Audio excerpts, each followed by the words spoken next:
Welcome sa DRS 2.0. Fresh at nagbabagang happenings ba ang hanap mo? Mga padabarkads man yan o mga trending topics? Pues, sagutan natin yan.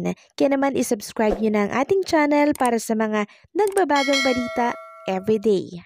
So ayan, welcome back again sa ating YouTube channel mga Kadabarkads. And for today's video, ang pag-uusapan natin ay tungkol sa mga importanteng kaganapan sa loob at sa labas ng Eat Bulaga. So kanina nga po ang sumalubong sa atin, opening number po ay ang mga singing queens. Samantalang reminders lamang po mga Kadabarkads, pre-recorded po ang Eat Bulaga ngayong araw at ito po yung tinape nila nung nakaraang linggo, kaya magtataka kayo, bakit kahapon present si Maine Mendoza tapos ngayong araw ng Martes, wala na naman siya. So, nung time po na tinape itong episode na to ng Eat Bulaga, nasa bakasyon na po si Maine Mendoza.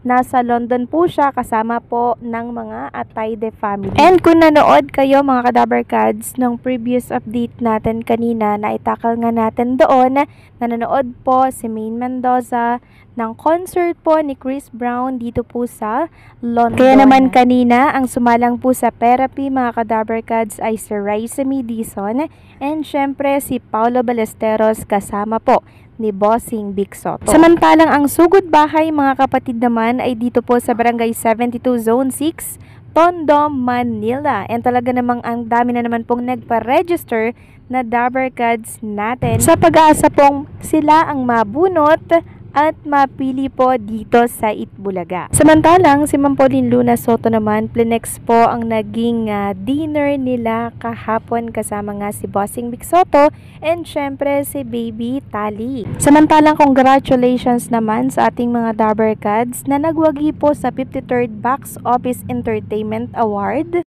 Unang-una nating i-congratulate si Bossing Big Soto and syempre si Piolo Pascual na kung saan itinanghal bilang Film Actor of the Year. Samantalang si Atasha Mulak naman ay Most Promising Female Star and si Andres Mulak naman ay Most Promising Male. Wagi din si Marian Rivera na Film Actress of the Year. Then may nabasa pa ako mga Kadabarkads na meron ding award si Jimmy Santos. So, waging-wagi po ang ating mga Dabarkads sa inilabas po ng Guillermo Memorial Scholarship Foundation para sa 53rd Box Office Entertainment Awards ng 2025. Next topic naman, pag-usapan natin ang tungkol dito sa alitan nga po ni Maine Mendoza and Miles Ocampo.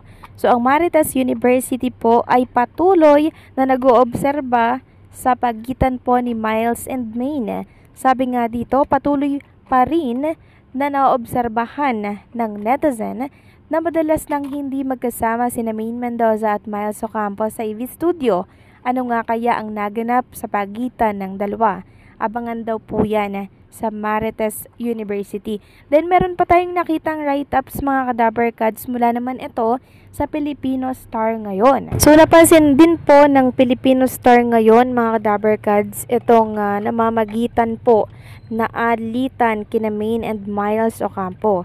Sabi nga dito, Maine and Miles pinaghihiwalay muna daw dito sa Eat Bulaga. So maging sila napansin po nila mga Kadabarkads na hindi po pinagsasama si Maine and Miles dito sa studio ng Eat Bulaga na dati naman 'di ba? Lagi nating nakikita si Maine and Miles sa magkasama, pero ngayon sa sugod bahay si Miles, si Maine Mendoza sa studio po ng Eat Bulaga. Ayon pa dito, incidentally kahapon pala ang anniversary nung nag-audition na sa Eat Bulaga si Maine, naging yayadab siya sa kalye serie ng Eat Bulaga na isang history na sa telebisyon.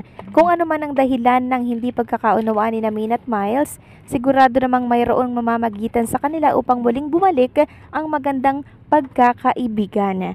So yan po ang nasisigurado ng Filipino Star ngayon na meron pong mamamagitan sa alitan na meron kay Maine and Miles Ocampo. Samantalang congratulations naman kay Andres Mulak dahil siya po ang new ambassador ng bagong burger ng isang fast food chain. Sabi nga dito sa anunsyo ng News 5, ipinakilala si Andres Mulak bilang ambassador ng bagong flavors ng burger ng isang fast food chain. So nakakatuwa lang mga Kadabarkads dahil sobrang mabenta po sa mga advertisers itong Mulak twins, si Atasha Mulak, si Andres Mulak, 'di ba? Ang dami nilang mga brand na ini-endorso sa merkado.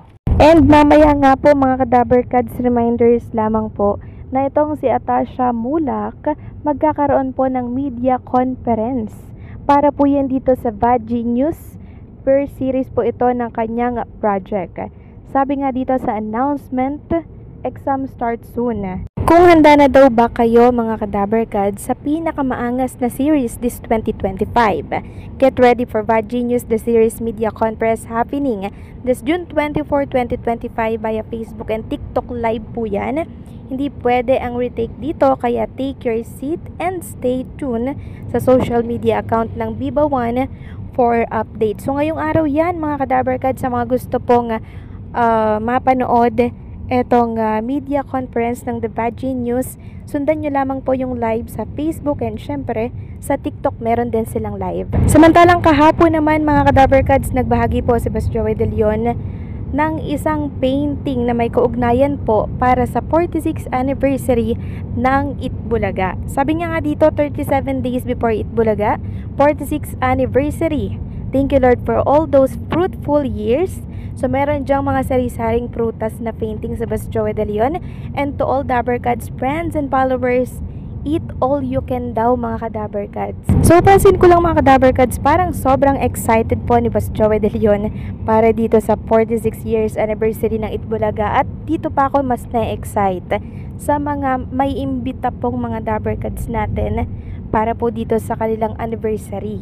Sana maimbitahan din po si Jimmy Santos, then yung mga old host po ng Itbulaga na talaga namang minahal ng maraming Daber Cards natin. Samantalang si Miles Ocampo naman po ay naglabas ng statement. Kaugnay ito mga Kadaber Cards ng body shaming na kung saan ay binabato sa kanya ng ilang mga bashers. Sabi po dito ni Miles Ocampo, nasa point daw siya ngayon na i-embrace daw niya yung kung ano man yung katawan niya ngayon, kasi pansin naman natin 'di ba na sobrang tumataba po siya dahil ito sa tinitik niyang gamot. Yun po yung parang epekto sa kanyang katawan kahit anong gawin niya po mga Kadaber Cards. Sabi niya pa dito, kasi kung ibang tao nga may kino-comment tapos pati ako, magiging ganoon tingin ko sa sarili ko, parang mahirap for me to please people, everyone. So kahit chubby naman po si Miles Ocampo mga Kadaber Cards, napakaganda pa rin naman niya, 'di ba? Sabi nga po nila, chubby is the new sexy. And kahit naman ganun si Miles Ocampo, kayang-kaya naman niyang dalhin yung sarili niya sa camera, hindi po ba? Magaling din siya sa hosting, kaya naman love na love din siya ng mga Daber Cards natin. Every time nga po na nawawala siya sa Itbulaga, ang dami po naghahanap sa kanya. Yun nga lang, marami pong nalulungkot ng mga viewers dahil syempre nilagay po si Miles Ocampo sa sugod bahay mga kapatid. Dati po kasi 'di ba nasa studio siya ng Itbulaga. Pero wag kayong mag-alala mga Kadaber Cards dahil mukhang namamagitan naman po ang dalawang management kay Maine and Miles Ocampo. Andyan ang AAA and syempre ang Media Quest or ang TBJ Production. So paano mga Kadaber Cards, hanggang dito na lamang po ang update natin. Maraming salamat sa patuloy na pagsuporta.